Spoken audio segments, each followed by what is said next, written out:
Everyone in the world tend to have a reason for where they are in life. Some will blame something, someone, places they are. Others would blame themselves. And at the same time, people have used what they came across, what was supposed to be a hindrance to them, to be the reason to prosper, to go forward, to increase in life.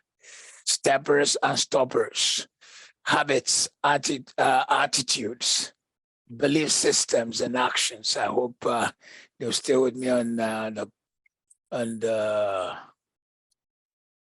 PowerPoints today, because my iPad is keeps shutting down on me and freezing. So we're gonna have a great time this morning. I trust we still have a lot to cover, but I think that we'll be able to go very far. But we will not come back to Haba, not now, not in a long time. Habits, attitudes, beliefs, and actions. We've covered habits. Your habits, anything you do for more than 21 days consistently becomes a habit. Attitudes are the things that have to do with your reaction to things and your belief system.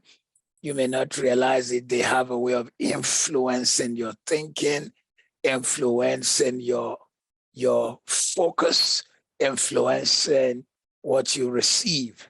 You may shake many things away, but your beliefs about money is influencing, affecting if you handle wealth or if you don't. It is influencing, affecting if you handle wealth or if you don't. And we pick it up from the beliefs. Beliefs that have influenced your wealth, your lack of it, or the abundance of it.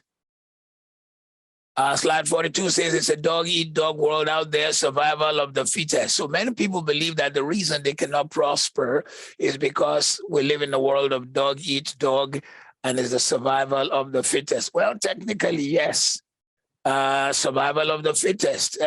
In the chain link, it is the fittest that tend to survive. The world we live in, when it comes to wealth creation, it's about ideas, visions, dreams, passions, solving problems. Remember, on the Wealth Masterclass, we have taught severally that the fastest way to create wealth is not even education, but the solving of a problem.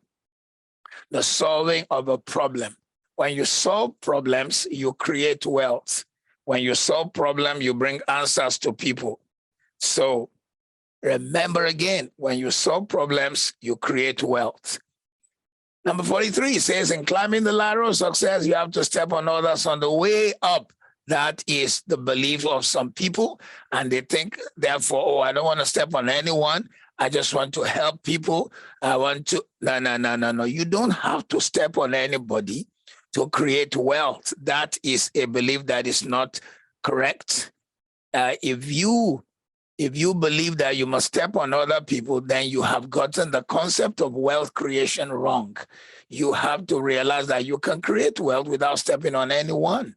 All right, my iPad is working now. You have to be, they say you have to step on people. No, and if you look at it, the person who is supplying sand and creates wealth by it, or who did he step on? He probably got his license, he did all he could, and eventually he found himself supplying sand.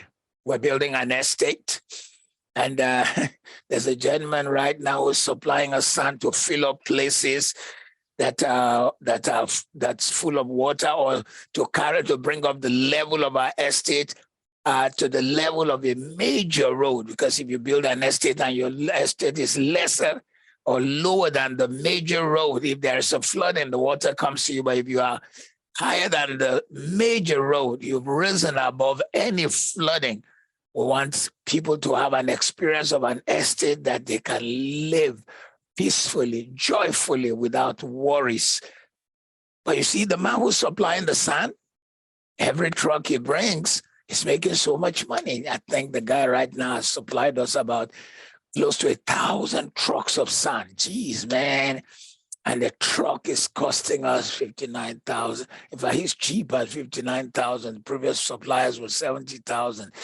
So he's close to like $80 every truck. Now you imagine 8,000 trucks, that is $80,000. Jeez. Just sand. Just sand. You see, you're surrounded by wealth everywhere. You just need to find a problem and solve. This guy is solving a problem of filling grounds for us. We don't know where to go, and we don't have the mining license. In my country, you gotta have a mining license to carry sand because it's considered a solid mineral. And you see, when you see a truck carrying sand passing you by, you didn't think there's anything to it. You think, what wealth is it? Meanwhile, this guy is sitting there somewhere, and the trucks are carrying it. They're paying the truck drivers, he's paying the owners of the truck. He doesn't even own the trucks. He rented the trucks. Bottom line, who knows, maybe his own. Out of the $80,000 is probably just about $30,000, because in that part of the world, they don't believe in 10% markup, 15% markup. It's got to be between 25 to 50% markup. So this guy was sitting at home and making phone calls and having the right place and the right license from just one site, and we're only one site out of many places he supplies. He wasn't living in the dog-eat-dog world. And it's not a survival of the fittest, but a survival of the smartest who finds a problem and solve it. 44, yeah, you have to be in a certain profession to make a lot of money. Oh, really? Did you hear what I just described to you? In that part of the world, $80,000, which is 59 million, we had to pay the guy for 1,000 trucks. I'm not sure. No, I think something like that. I'm not sure now.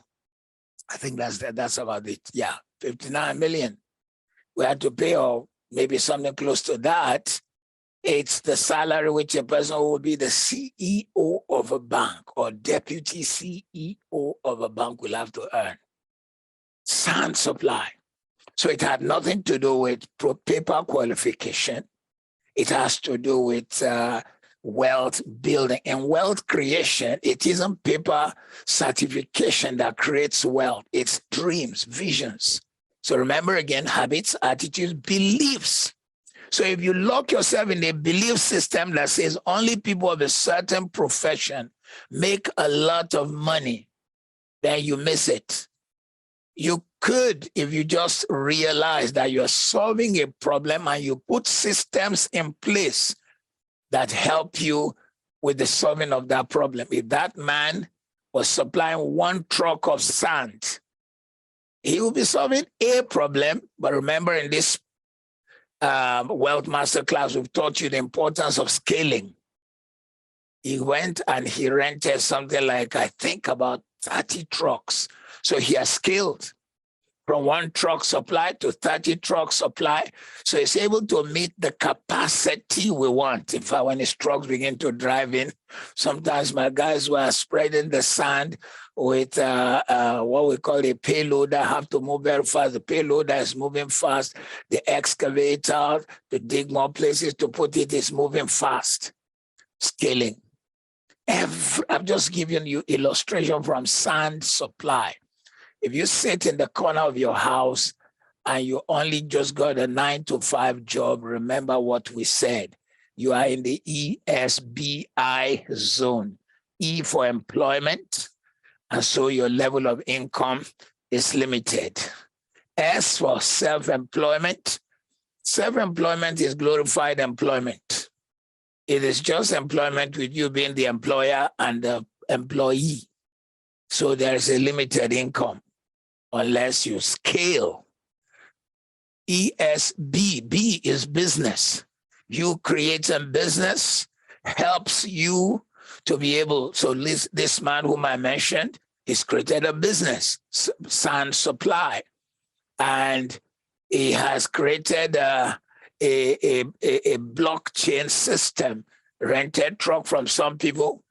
They got drivers for the trucks, has an agreement with a diesel company that supplies all the trucks with the fuel. he has his customers. So there's a blockchain he has created. We are the ones he is supplying. We pay him upfront. He doesn't believe in supply first, then you pay. No, we pay him, boom, upfront, something like 10 million Nigerian currency or 15 million Nigerian currency. So we calculate how many trucks of sand that is.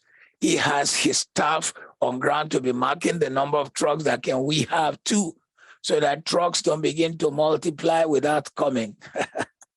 So you have to understand how these things work, and it isn't having to do with a profession. Matter of fact, the guy I'm talking about is educated, but guess what?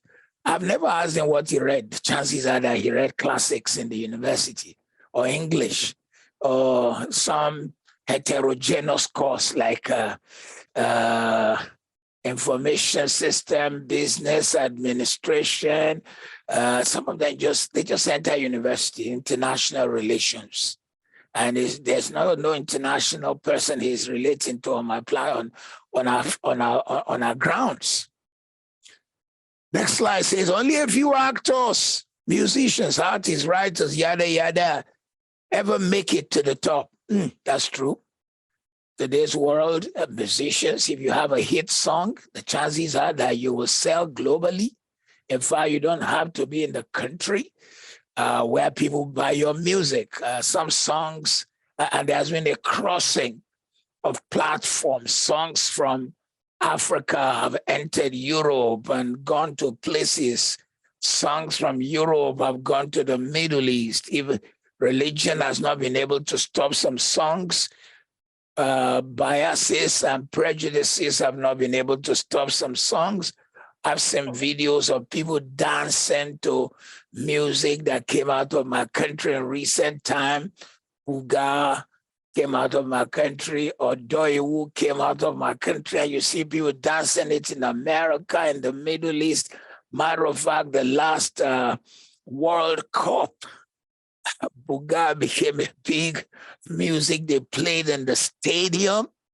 Amazing. So the young man who never went to much school, his Daniel, makes unbelievable money. So he's written a song that says, I'll be rich till I die. Let's hope he knows how to manage the wealth. However, it isn't only actors. It isn't only musicians, writers that make money. There are artists who are not making anything, who are dying in penury.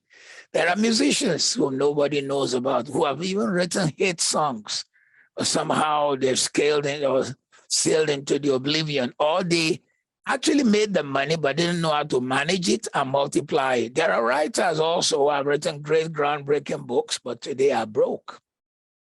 What makes you to the top is to know how to have the right habit of multiplying money. So when money came, you knew what to do. All the things we've taught on this platform, including when the money comes, pay yourself first. After you've given to God, pay yourself first. And when we say pay yourself first, we're not saying put money in your own hand. We're saying put money in your own hand to invest. So you paid yourself first.